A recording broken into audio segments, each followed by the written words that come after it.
Welcome to the second part of the Rhun Confederacy Preview video. In this part we shall look closer on the faction roster, that meaning the army units. So let's dive in to the custom battles and see for ourselves.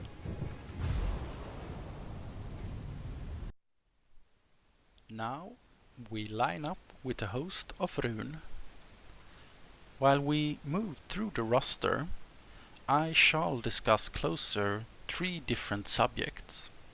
First, I will begin with the nature of stat points and balance. Secondly, when we come to the infantry, I shall discuss closer the nature of defense stats and how this affects battles. And last, when we come to the archers, we shall discuss the nature of accuracy in DCI Last Alliance. We begin by presenting the common units, meaning of course the units that you recruit in normal barracks, missile ranges, stables. However, we will not here present the siege weapons because they do not in any significant degree differs from their usual counterparts. Now, I said I would begin with a comment on balance and stat points, and what I want to make sure that people are aware of is that the battle balance and the unit stat system of DCI is created by me for this mod specifically and from scratch, meaning that you cannot look at the stats of a unit in DCI Last Alliance and with any ease compare it to the stats of units in other mods, because the units in this game have statistics and points set to match the context of this game. Also, of course, as a side note, we have the fact that you can never ever comment on the game balance between factions, only looking at the stats of units. We can sometimes see this, that a person has gone in and checked simply in a custom battle like this, looked at the units, looked at the stats, and then tries to draw conclusions about, yeah, this faction is stronger than this faction, or this faction is better than that faction. Of course, it do not work like that. It's not a serious attempt to draw a conclusion about game balance, because for every unit you always have to keep in mind that whether its stats are good or weak, it also comes in a gameplay context where you have to consider how much investments must you do to get the unit, how often can you recruit it, how much does it cost to recruit it, how much upkeep does it have free upkeep, how easy is it to retrain the unit. You have to bring all those matters into the calculations to be able to give a meaningful answer to game balance. So with that out of the way, we shall of course dive now into the units, and we shall begin with the common infantry units. And the first level barrack unit are these blokes we have right here, dressed in clothes and of simple fabric, and they wear a little hat, of course. They have a small shield and a spear, and they are the Eastern Tribesmen. And the Eastern Tribesmen are representing something like a generic Easterling farmer and tribesman who has been called to arms. He is not a professional warrior. He has merely an attack of 3, though if he is allowed to charge, you can boost that with a significant charge bonus. Also, if he is fighting cavalry, he will get a bonus since he is a spearman.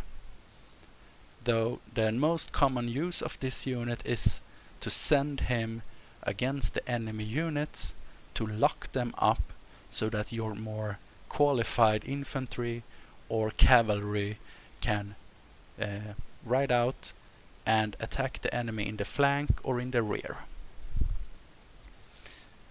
Considering the fact that the total defense of the Eastern Tribesmen is 5, with no armor, only 2 defense and a shield and block of 3.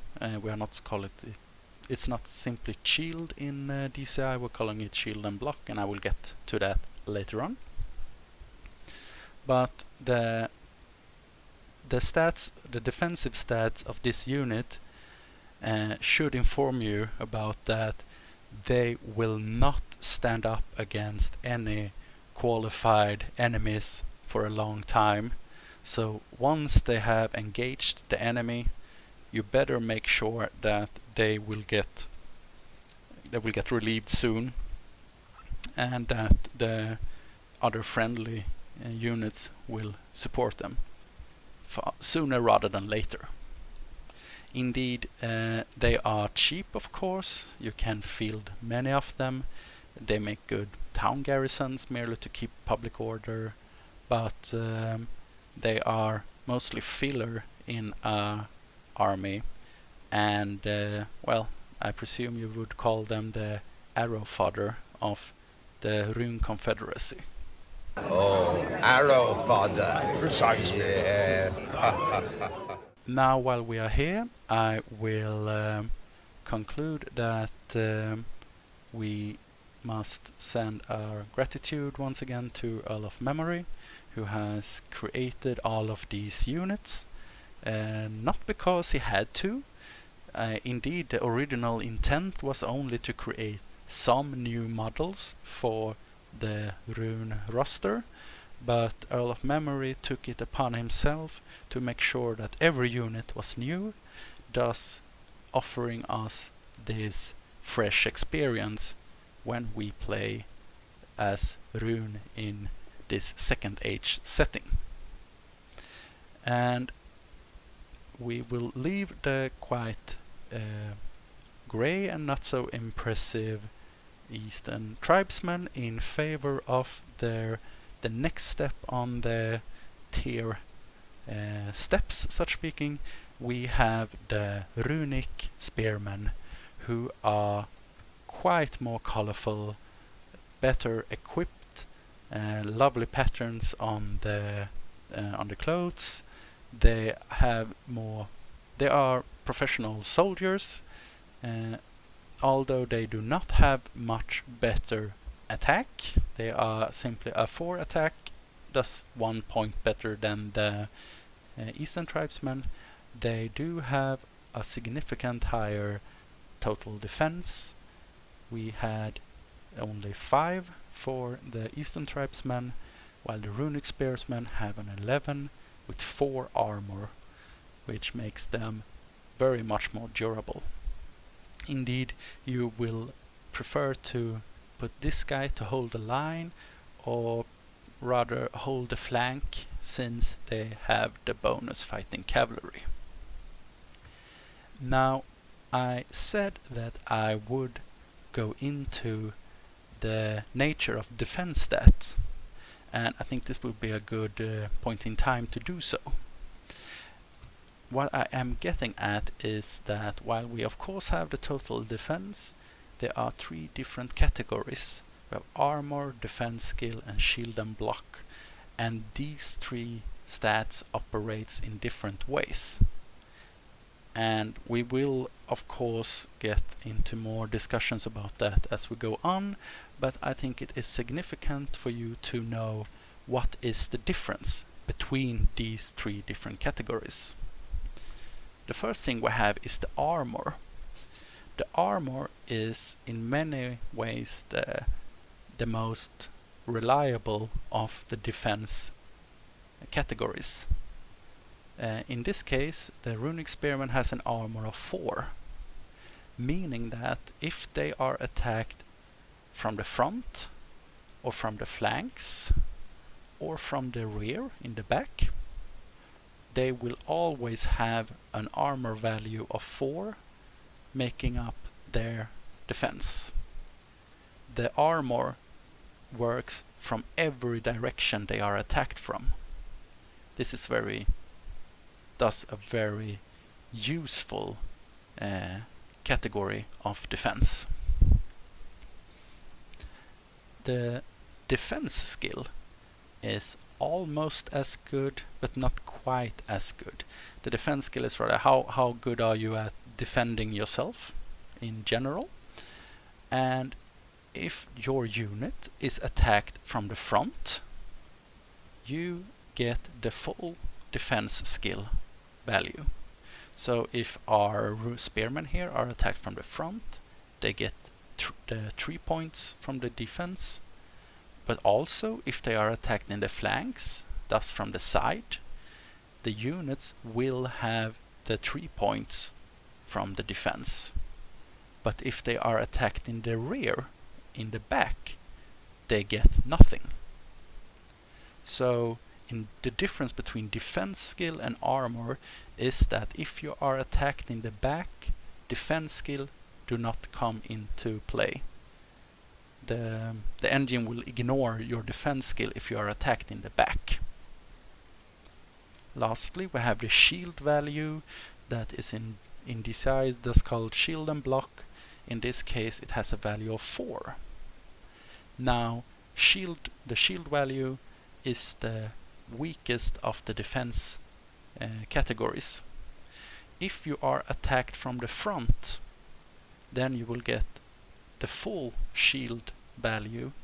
So if the spearsmen are attacked from the front, they will enjoy 4 points extra in defense from their shield value.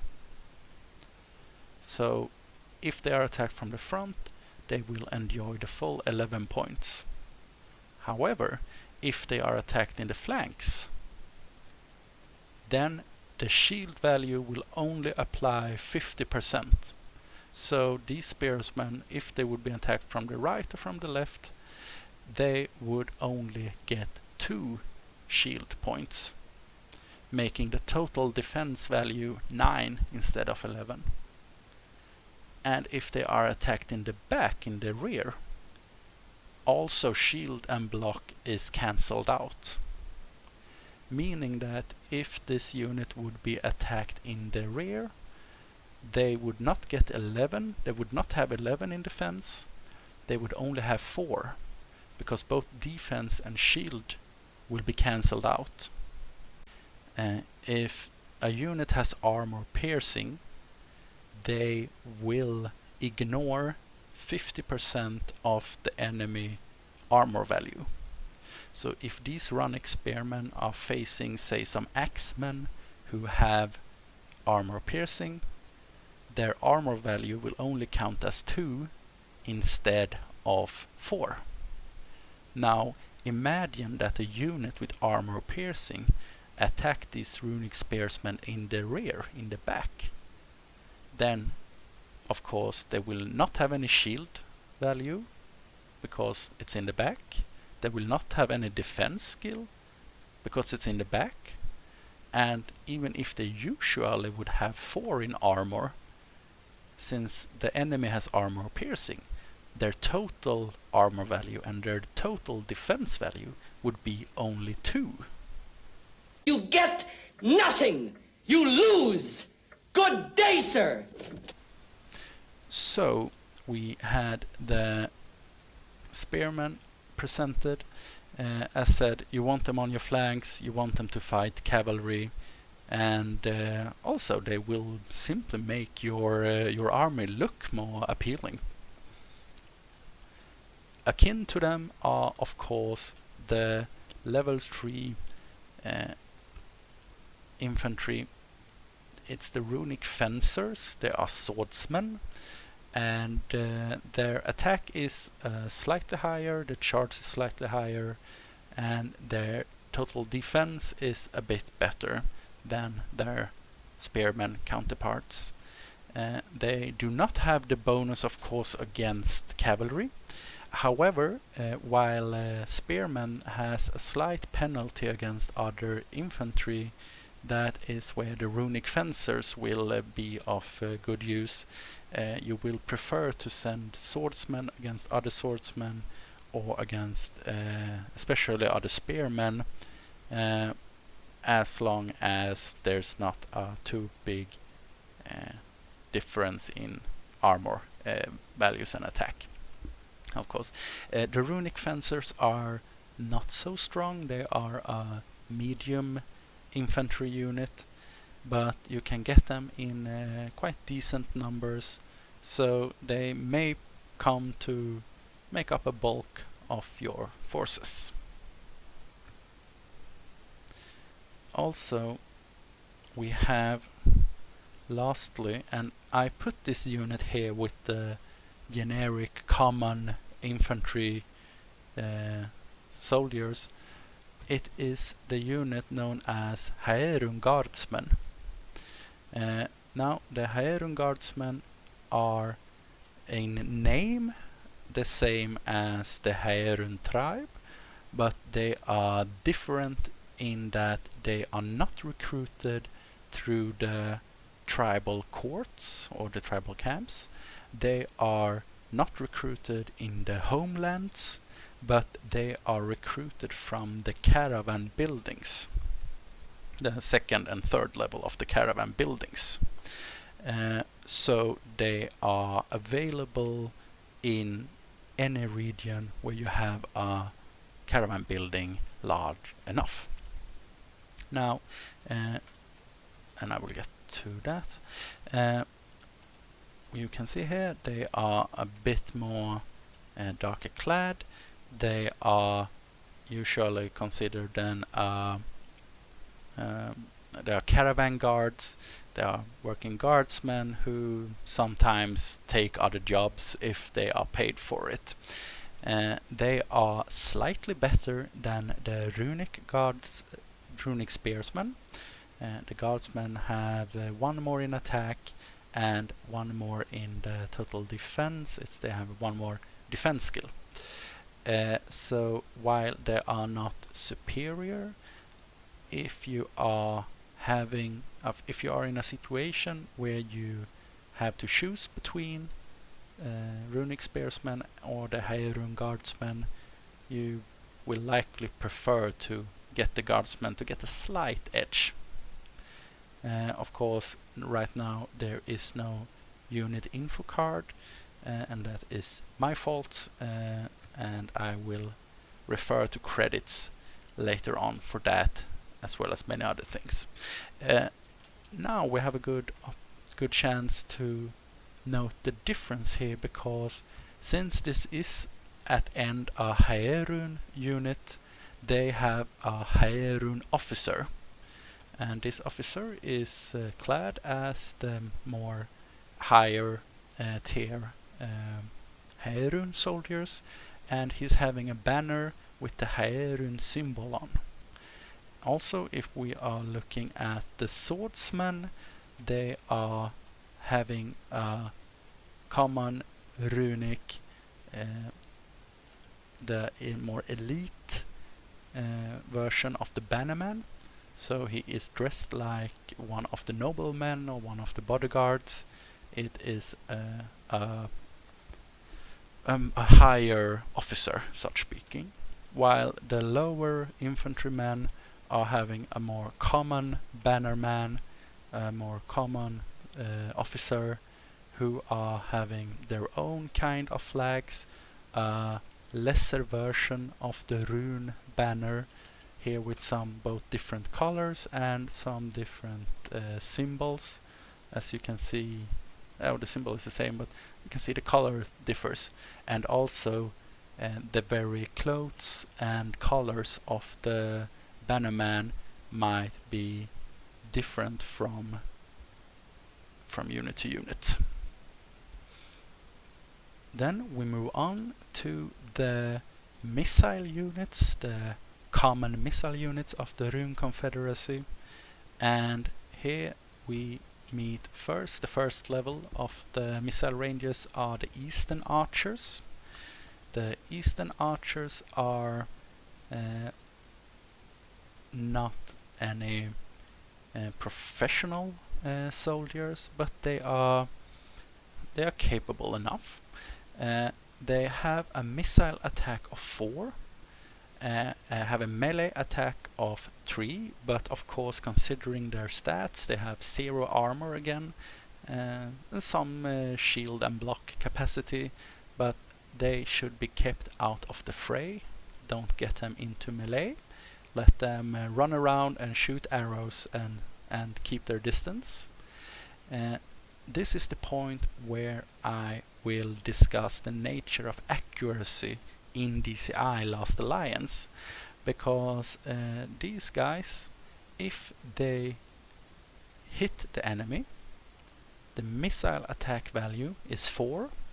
This is a very common attack value. The variation is small in DCI. There are perhaps 1 or 2 points more for even the best of archers from other factions, because we are having a different philosophy about missile attacks. Thing is, if you are hit by an arrow, you will be quite as likely to die from it, whether it was fired by an elf or a man or an orc. But the risk that you are hit by an arrow will differ significantly if the archer was an orc, a man, or an elf. A lowly, untrained, unprofessional human, such as these Eastern Archers, they are not marksmen. They will not be very capable at hitting their targets, in difference to a highly trained and skilled elf, of course, who will almost always hit you if they are firing at you. So while the damage will not be so different between the arrow from a human and the arrow from an elf, the difference will lie in that you will how likely is the enemy to be hit by the elf or the man. In the case of the Eastern Archers, they are not very good at hitting a specific target. If they are trying to fight at a single unit, you will see that many arrows will rain down around the unit. They can hit the side of a barn, but they are no marksmen. They are quite useful to cover ground, of course. If the enemy are coming packed closely together, they can be quite deadly, because even if they do not hit the persons they try to hit, they will hit somebody else instead. So the Eastern Archers are not there to take out specific enemy troops, but they can block out the sun, such speaking.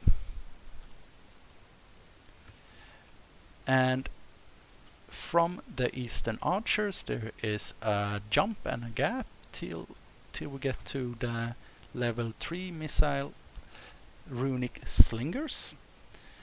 And the Runic Slingers are something of course quite new to the Middle Earth battlefield.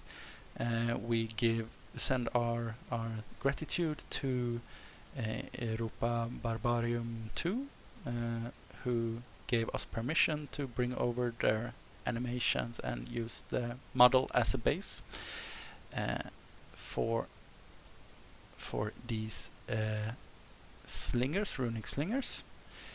They have a fair protection since they have the outfit of their colleagues, their infantry colleagues. They are, however, having a quite low missile attack. Now, this low missile attack is in turn compensated by the fact that they are having armor piercing capacity. Some may wonder, why is that? Why do the slingers have armor piercing? Well, the fact is that if you are using, well, stones, but these guys are using lead bullets instead, the slings were quite devastating weapons actually in history. They were having the range of the best bows, and they could crack skulls and break bones on people who had no armor. And even if the enemy have a helmet, if he is hit by one of these lead bullets, he will get a concussion. He can't stand more that day, and he will be out of the fight. So in case you get hit by one of these bullets, you will be quite hurt. So while the Runic Slingers they are not having the numbers of the archer units, they have not the attack damage, the attack of the other archer units. Their effectiveness against armor make them very useful to fight against enemy forces who are heavily clad. From the slingers we are looking to the cavalry, and these guys, who should perhaps be best described as raiders rather than soldiers, are called the Rune Riders. And the Rune Riders have very light armor and protection. They have a weak attack when they charge in with the spears, but they can make they have a decent charge bonus. So what you want to do with them is to cycle charge. You want to attack the enemy, retreat fast, attack again, retreat, attack again, until the enemy breaks. Alternatively, you want to send them in against very light targets such as enemy archers, or simply let them hunt down enemies who are routing, because they are not reliable in melee for long themselves. However, they are quite cheap, and you can compensate any losses quite fast. So you won't have to be afraid to lose them, and of course that is always on the plus side. Of quite greater quality than the Rune Riders are the Rune Horse Archers. We can see here they have a significantly better total defense with an armor of 5 and a defense of 4.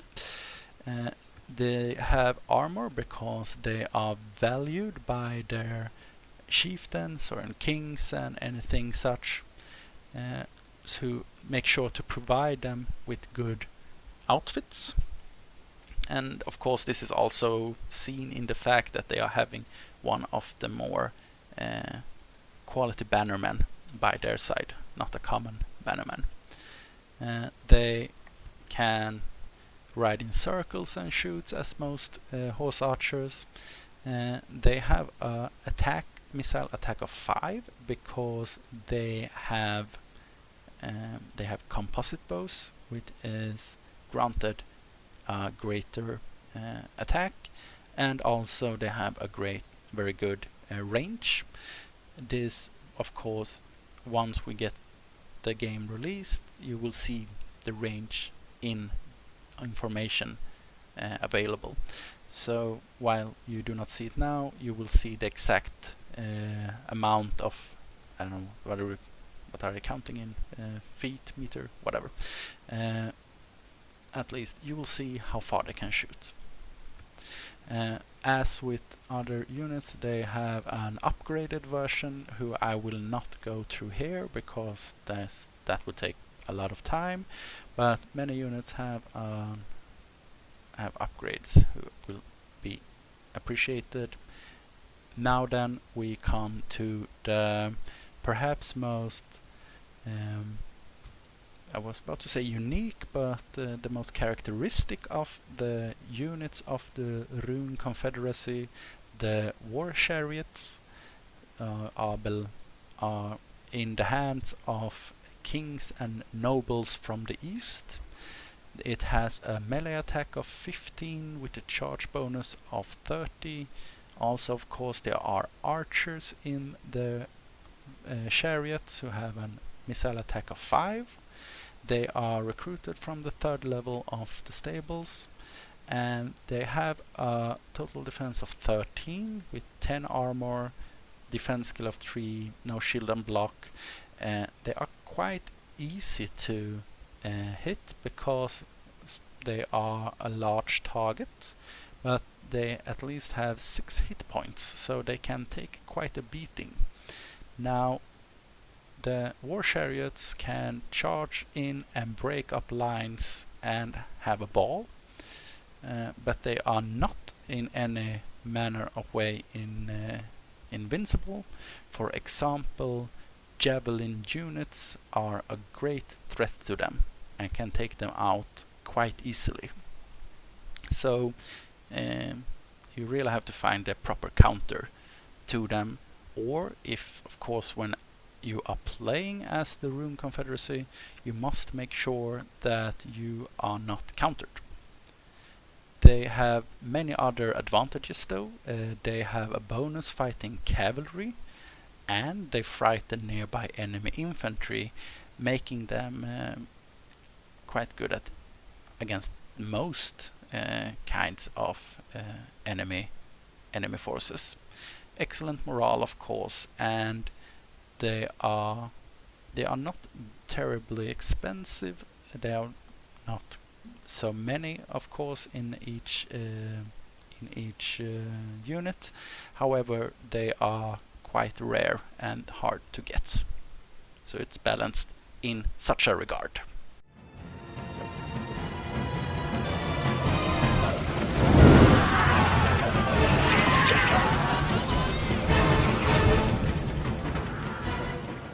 When we reach the Balkoths are having their own officer model, their own officer with their own flags, and as you can see, we have the Balkoth emblem on the banner. Then we have here the Balkoth Tribesmen, who are of course javelin men. That is their primary weapon. They have a missile attack of 6. And they only have 2 in melee because they only have daggers. Once they have used up all the javelins, they have a decent defense of 7, even if there's no armor. As you can see, they're only wearing normal fabrics, and not even pretty fabrics because they are peasants and farmers and such things.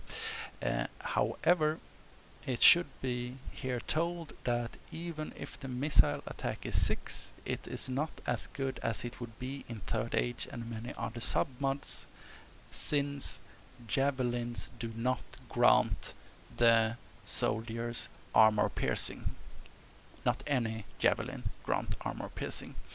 Now, the reasoning behind this is that, as far as I can tell, the primary argument to why javelins were given armor piercing in the first place is that javelins were, in antiquity at least, used against enemy soldiers who had a shield. When the enemy shield was hit by 1 or 2 or more javelins, he could no longer wield his shield.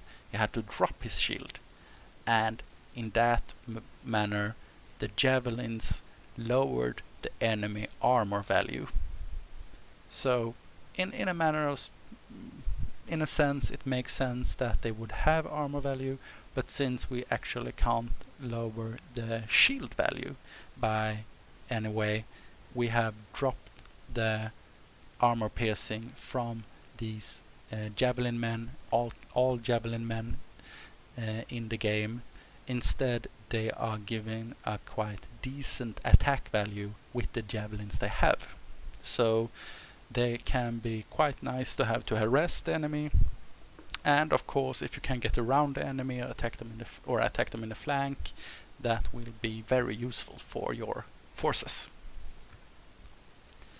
The next step in the roster of the Balkoth are the Lancers, the Balkoth Lancers, and here you can see the same outfit as for the officer, who is here having another colored version of the flag, still the same emblem. The Balkoth Lancers is your early game best cavalry option. If we compare them to the riders, the Rune Riders had 2 and 7 in attack and a total defense of 6, while our friends here, the Balkoth Lancers, has 3 and 8 in attack. Still they want to cycle charge, of course. They want to smash in, back out, and keep on charging. But they have a much better chance of surviving this. They have a total defense of 10 with 4 in armor, making them clearly more resilient against enemy opposition. So if you can get them instead of having some more petty Rune Riders, it's no discussion. You want to get some Balkoth Riders into your ranks to wreak some havoc on the enemy front lines. And lastly, we have those who I would say are my personal favorites. It is the Balkoth Sikas. They are among the heavier infantry that the Rhun Confederacy has available for them. Now, they are not as heavy as the Count infantry, nor are they much better in many stats than the Axemen of Haerun, but they have some other advantages that are unique to them. As you can see, they have quite a nasty Falx-like weapon that they wield, and this baby can cut through armor, of course giving them the very useful armor piercing ability. However, they are also granted a significant bonus fighting cavalry, and they are having a armor value of 7 and a defense skill of 7, and the very useful part with this fact is that if they are fighting an enemy unit that has access, for example, giving the enemy unit armor piercing ability back, had the Balkoth Sikas had all their points in armor, they would lose half their defense. But now they have a quite high defense skill too. and the armor piercing do not reduce the defense skill. So the Balkot Seekas are not the experts of anything, I would argue, but they are the most versatile of all the units that, or at least the upper tier units that the Rhun Confederacy field. They are good against armored enemies, they are good against cavalry, they can handle enemies with armor piercing ability quite well. So they're extremely handy to set at the forefront of your expanding empire. Also, of course, in my opinion, they are looking stunning. So I really like these guys. Then we have the so-called tanks of the Rhun Confederacy. It is of course the infantry, the Count Infantry. To begin with, they have their own officer with their own flag with the symbols that are used in and for Count. The infantry of Count have an attack of 6 and a charge bonus of 5 with the armor piercing ability.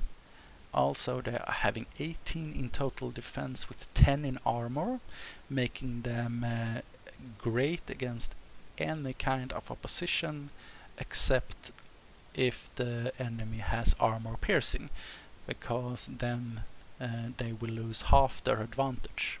So you want to send these blokes in against any kind of infantry, except if the infantry has armor piercing weapons.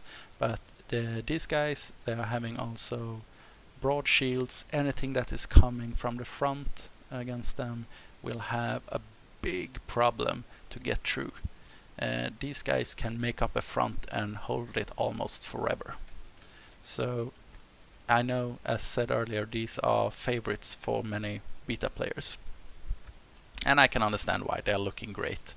Their heavy armors and broad shields makes them a sight to enjoy. Now, when you go a step further, you get past the barrack event and you get the greater court of Khand. You will also get the canned marksmen. These are one of the heaviest archer units in the game.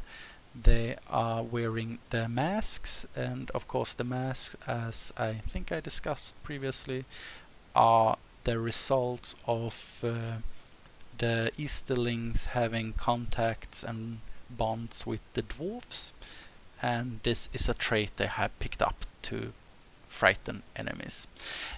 Now the canned marksmen have a missile attack of 5 and very good range, having composite bows as well, but their primary feature of course lies in their heavy armors with 10 armor and little else.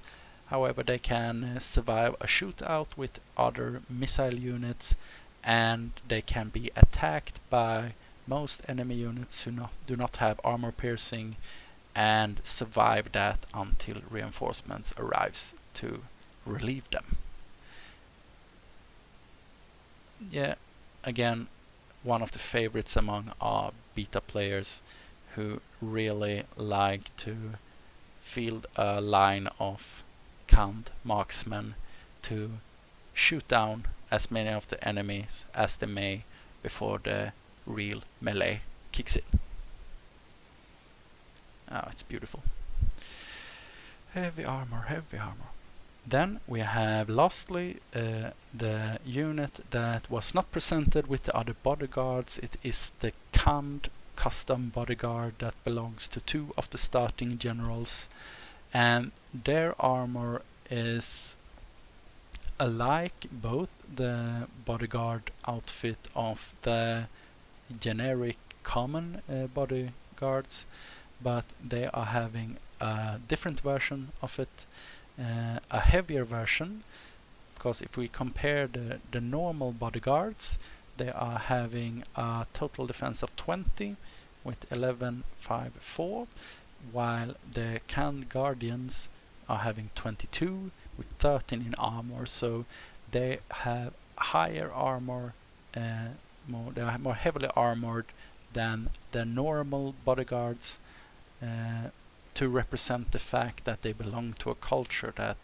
is more focused on to good protection, fair and square. And lastly, we are meeting our friends the Haerun, and Haerun is, once again, we see this bannerman, and you can also see that they differ from battle to battle, for unit to unit.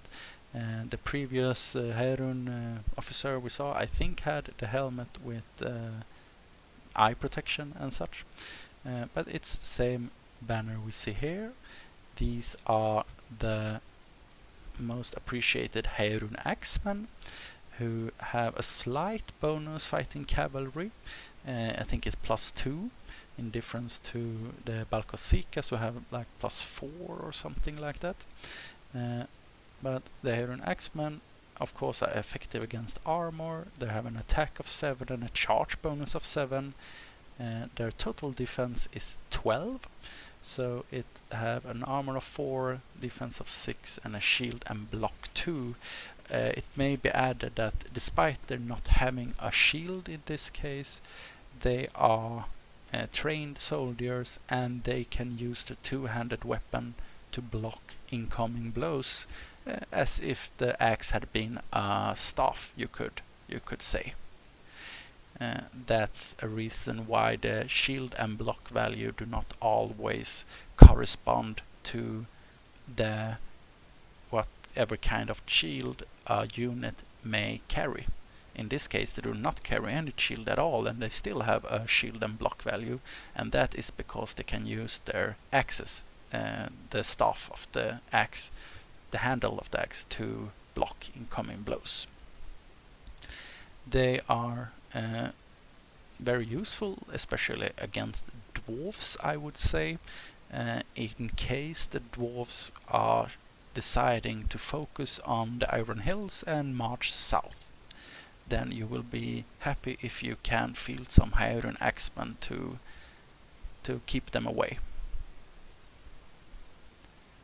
And post barrack and from the court, you can get the best normal cavalry of the Haerun faction, bodyguards not accounted for, and it's the Hiram Lancers.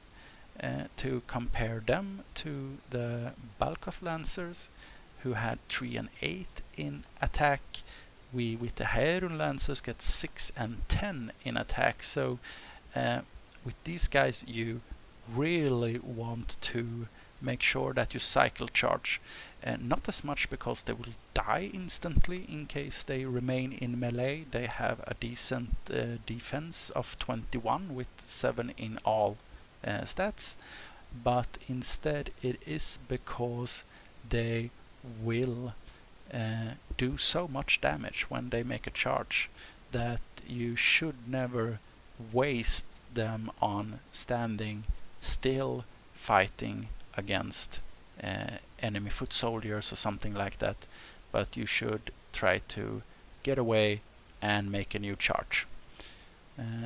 Also, I can quickly mention that the symbol we see on this shield, some of the bannermen will have that symbol on their banners. All in all, diversity has been a guiding line for us creating the Rhun Confederacy, both between the different tribes and the tribes contra the common soldiers, and of course in small details like that the banners will differ from battle to battle, creating the sense that these are soldiers coming from many different places across the east. And lastly we have of course the Bodyguard who we saw last time. The reason I brought them into the battle this time too again was mostly to let you see the captain model. It is like the bannerman model of the lower bannerman model, but this is in case your army do not have a general. This is in the manner that your captain will look on the battlefield.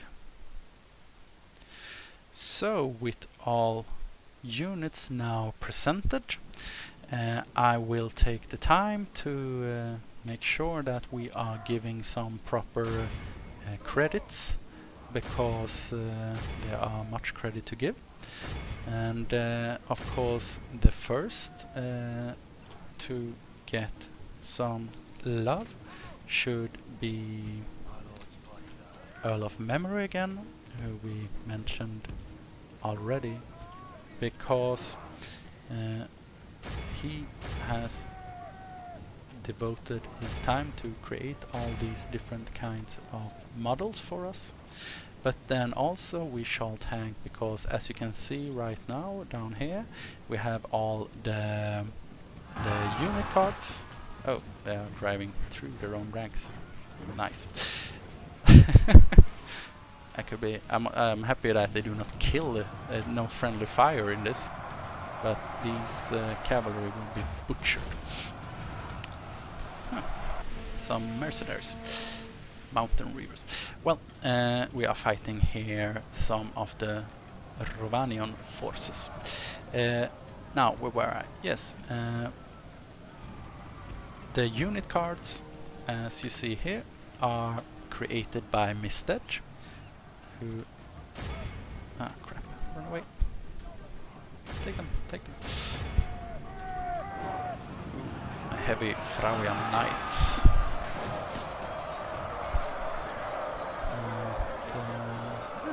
I think the Count Cavalry can manage them quite alright.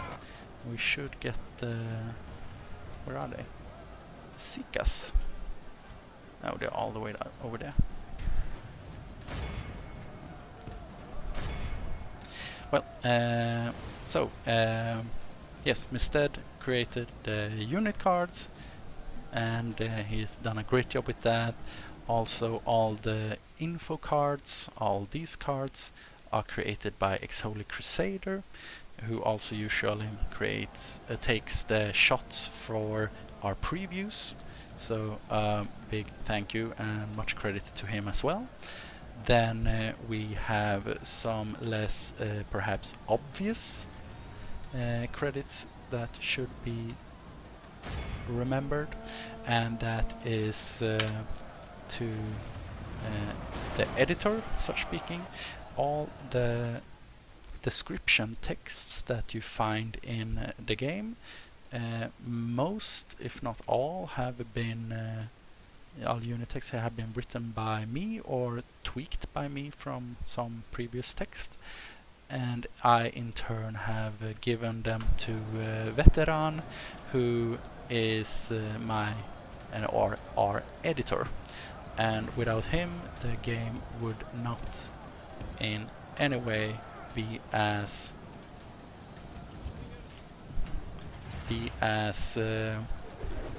enjoyable for anyone who knows the English language, because I can play a bit fast and loose with the grammar. Then of course we have Araval, who have been a bit of a jack of all trades when it comes to Rune. He has been giving his feedback on many occasions and help with models and such matters. So he gets credit. And lastly, of course, our beta testers, who have helped make sure that the faction is balanced, that it is a hard challenge, but still a fun challenge.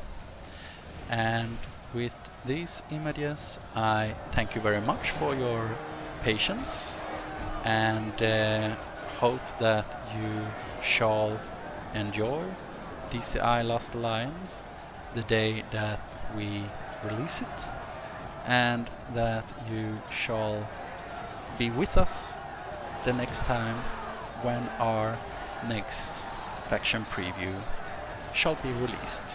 No dates given. Cheers.